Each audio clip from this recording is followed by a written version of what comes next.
নমস্কাৰ আজি 14 জুন আজি ওয়াৰ্ল্ড ব্লাড ডোনাৰ্স ডে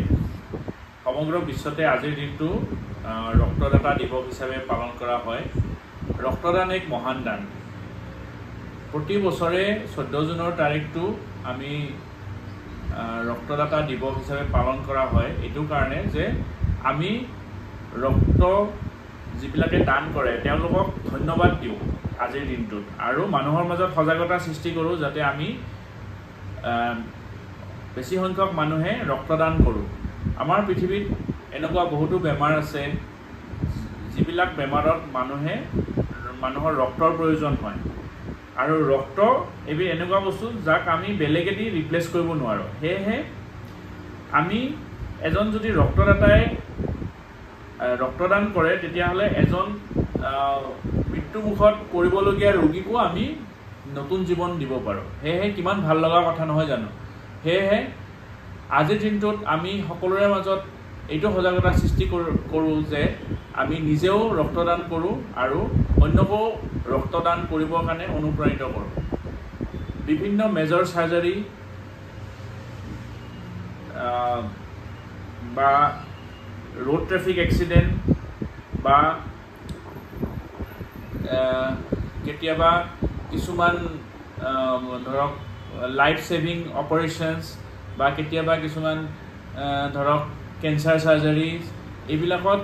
रक्तर खूब प्रयोजन হয় আৰু ৰক্তক আমি বিভিন্ন ধৰণে ইউজ কৰিব পাৰো যেনেকৈ ৰক্ত গোটেই ব্লাডখিনিও আমি ব্যৱহাৰ কৰিব পাৰো আৰু তাৰ বিভিন্ন কম্পোনেন্ট যেনে প্লাজমা বা তাৰে ভিতৰত থকা সেল বিলাকো আমি বেলেগ বেলেগকৈ পৃথককৈ বিভিন্ন ৰোগীক দিব পাৰো গতিকে আমি সকলোকে এইটো আহ্বান জনাও যে আমি সকলোৱে ৰক্তদান কৰো এজন সুস্থ সবল মানুহে 18 বছৰৰ পৰা 60 বছৰলৈকে ৰক্তদান কৰিব পাৰে আৰু তেওঁলোকে ৰক্তদান কৰাৰ পিছত এখন সাৰ্টিফিকেট লাভ কৰে আৰু সেই সাৰ্টিফিকেটখন তেওঁলোকে দেখালে যেতিয়াই তেওঁলোকে বিচাৰে তেওঁলোকৰ ৰিলেটিভ বা তেওঁলোকে সেই ৰক্তদান কৰা বেংকৰ পৰা তেওঁলোকে ৰক্ত লাভ কৰিব পাৰে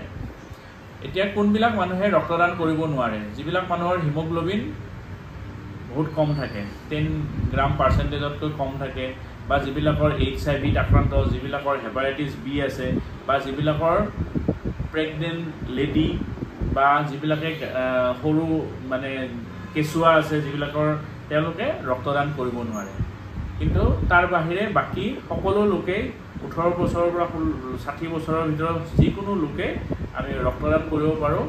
এহে আহক আমি সকলোৱে ৰক্তদান কৰো আৰু মানুহৰ মাজত সজাগতা সৃষ্টি কৰো আৰু ৰক্তদানে আমাৰ বহুতো জীৱন ৰক্ষা কৰিব পাৰে ধন্যবাদ